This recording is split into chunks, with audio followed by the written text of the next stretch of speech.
तो स्टूडेंट्स, आपको आपकी लास्ट क्लास याद है या नहीं याद? आपने उपसर्ग अच्छे से पढ़े, प्रत्यय अच्छे से पढ़े? तो आज हम पढ़ रहे हैं कारकम।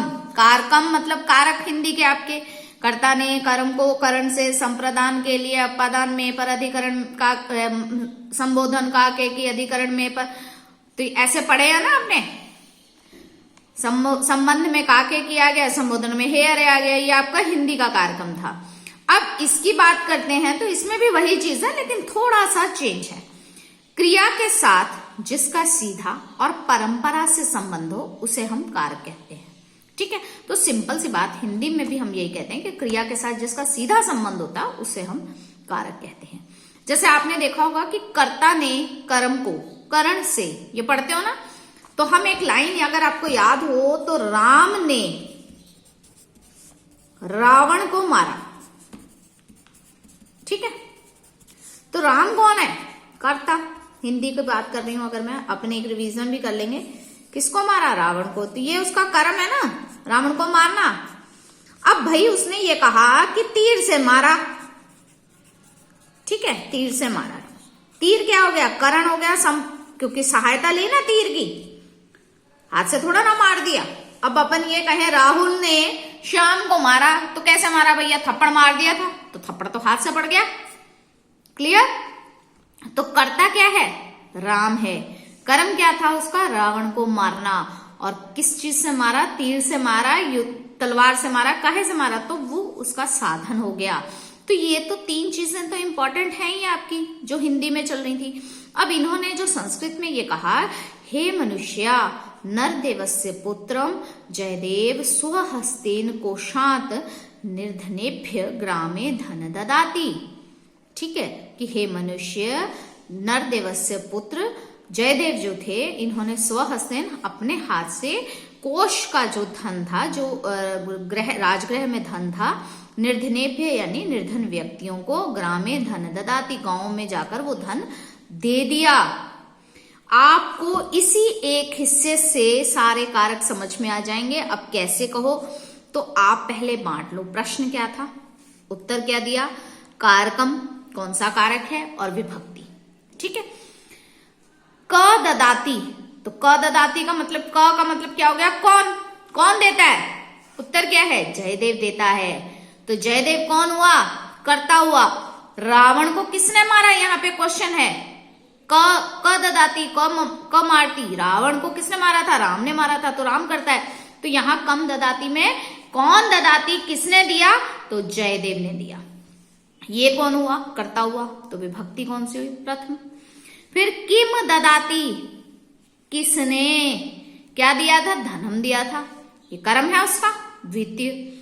केन ददाती, किसके द्वारा दिया गया? स्वहस्तेन, हाथों के द्वारा दिया गया, तो ये करण हो गया, तृतीय।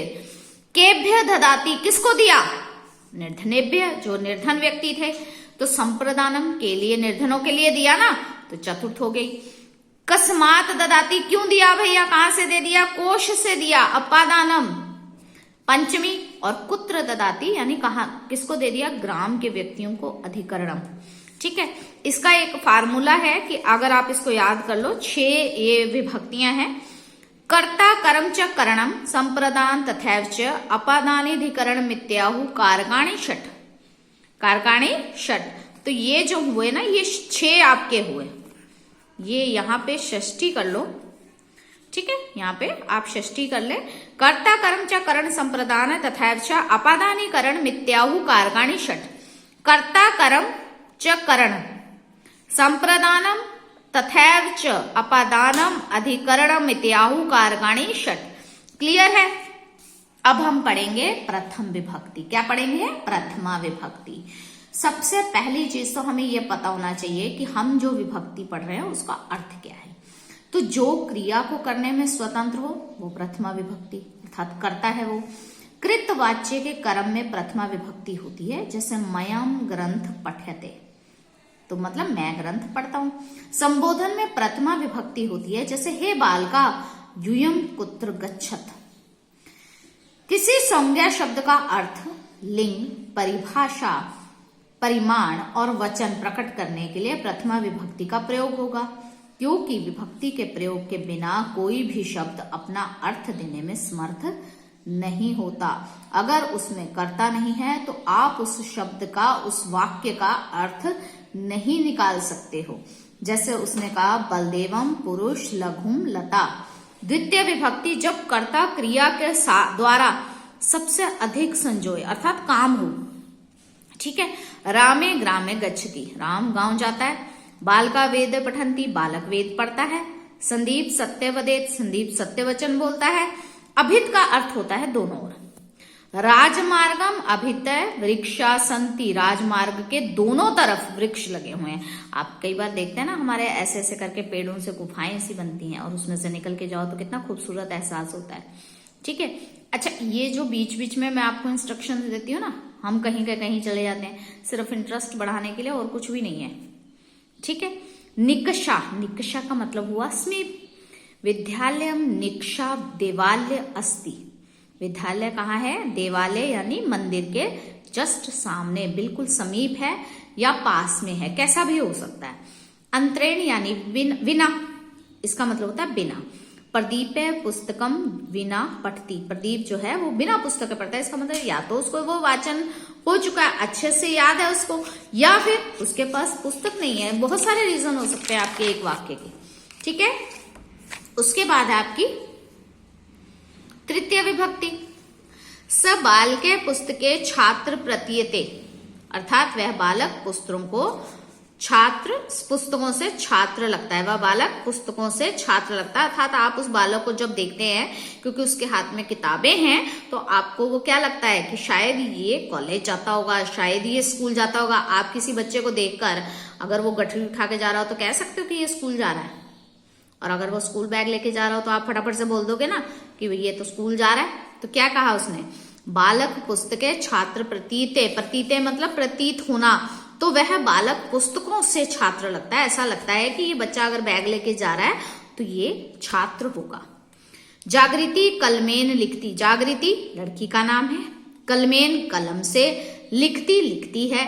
तो जागृति किससे लिखती है? कलम से लिखती है। अब यहां पर अगर ये कलमेन नहीं होता तो कुछ और होता तो आप अर्थ निकाल सकते थे। उसके बाद है चतुर्थी विभक्ति। दानस्य कर्मणा कर्ता संतुष्ट कुर्तुम इच्छति स संप्रदानम इति कथ्यते, अर्थात दान कर्म के आधार पर कर्ता जिसको स्पष्ट करना चाहे उसे हम संप्रदान कहते हैं। बालके स्वमित्राय पुस्तक ददाति, अर्थात बालक ने अपने दोस्त को किताबें दे दी, अर्थात उसने उसकी मदद की ना। तो क्या है? दान कर्म है ना। गणेशाय दुग्धम स्वदते। पंचमी विभक्ति में उसने कहा है ध्रुव मपाए दत्पादनाम अपादाने पंचमी, अर्थात कोई चीज अलग हो रही हो। अपादान हमने क्या कहा था? से अलग होने पर, यानी पेड़ से पत्ता गिरता है, ये आप हिंदी में पढ़ते हो। तो पत्ता गिर गया, डाल से अलग हो गया तो अलग हो गया ना। बच्चा मां से दूर होकर रोने लगा तो मां से दूर है, उसके पास नहीं है। समझ में आ गई? पृथक होने पर जो स्थिर हो जाए उसे हम अपादान कहते हैं। और अपादान में पंचमी विभक्ति होगी। वृक्षांत पंत्र पतती, वृक्ष से पत्ता गिर गया। नृपम ग्रामात आगच्छति, यानी राजा गांव से आता है। गांव से आता है, महल आता है, तो राजा गांव से अलग हो गया, उसको दोबारा गांव में कोई मतलब नहीं है। जुगुप्सा विराम प्रमादार्थ नापुंसख्यानम, अर्थात जुगुप्सा विराम प्रसाद अर्थ वाली धातुओं के प्रयोग में जिससे घृणा हो उसे। मोहन अध्ययनात् प्रमादति। ठीक है।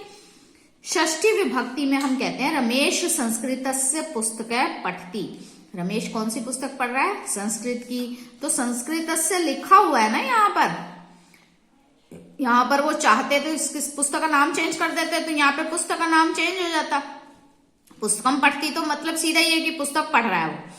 फिर है यतश्व निर्धारणम, जब किसी एक ही जाति गुण क्रिया के द्वारा विशेषता प्रकट होती है तब विशेषण शब्दों के साथ ईष्ठन अथवा तमप प्रत्यय का प्रयोग होता है, और जिससे विशेषता प्रकट हो उसमें षष्ठी विभक्ति अथवा सप्तमी विभक्ति का प्रयोग होगा। ठीक है। अधः का मतलब होता है नीचे। वृक्षस्य अधे बालके रोते शेते, वृक्ष के नीचे बालक सो रहा है। पुरः मतलब सामने, विद्यालयस्य पुरः मंदिरम अस्ति, विद्यालय के जस्ट सामने मंदिर है। ठीक है। मध्य यानी बीच में, पशुना मध्य ग्वालय अस्ति, पशुओं के मध्य ग्वाल घूम रहा है। अंते अंदर, गृहस्य अंते माता विद्यते, घर के अंदर माता रहती है। क्लियर है आप लोग सभी को? एक लास्ट है आपकी विभक्ति सप्तमी, आधारणोधिकरणम संप्रत्यधिकरण च, क्रिया की सिद्धि में जब जो आधार होगा उसे हम अधिकरण संज्ञा कहते हैं। नृपम सिंहासने तिष्ठति, स्नेह भी इसी विभक्ति में आएगा, अर्थात पिता पुत्र स्नेहति। अगर आपको ये शब्द आपको मिलता है तो आपको आंख बंद करके उसे सप्तमी विभक्ति में लगा देना है। क्लियर? अब देखो, अब हमसे कोई ये कहे कि मैम इसमें क्वेश्चन कैसे आएंगे, तो देखो बेटा, एक तो क्वेश्चन आ सकते हैं कि आपसे ये पूछा जाता है कि आपको एक सेंटेंस दे दिया और उसमें उसने एक वर्ड अंडरलाइन कर लिया और आपसे पूछ लिया कि आप बता दीजिए कौन सी विभक्ति है। तो क्या कहा है? अधस्तनेषु रेखांकित शब्देषु विभक्ते कारण लिखती, अर्थात आपको जो रेखांकित शब्द है उसकी विभक्ति लिखनी है। हिमालयात गंगा प्रभवती, हिमालयात के नीचे है तो ये आपकी पंचमी विभक्ति है। हिमालय से गंगा निकलती है, तो जब हिमालय से गंगा निकलती है तो वापस हिमालय में थोड़ा ना चली जाती है कि चली जाती है, आप बताइए मुझे। अब देखिए यहाँ पे अपादानम पढ़ा था ना, अपादान का क्या अर्थ था? से अलग होने पर।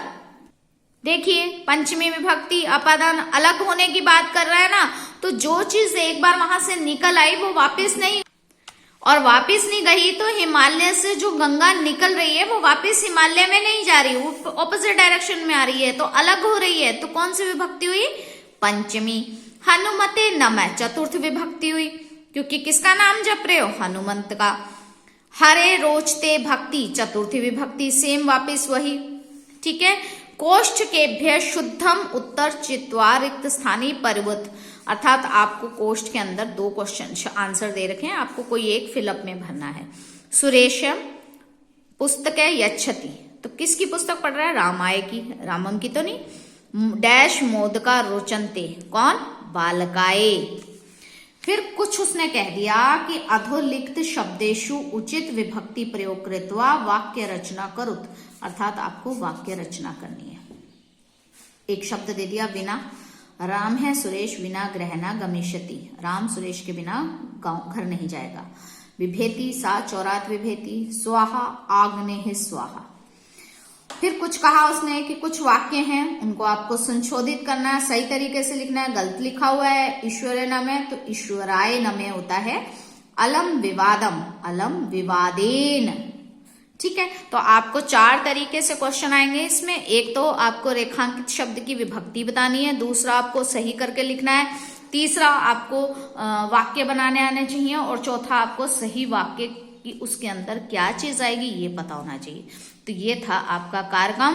नई क्लास में कुछ नया सीखेंगे। तो संस्कृत में आज के लिए इतना ही। Thank you.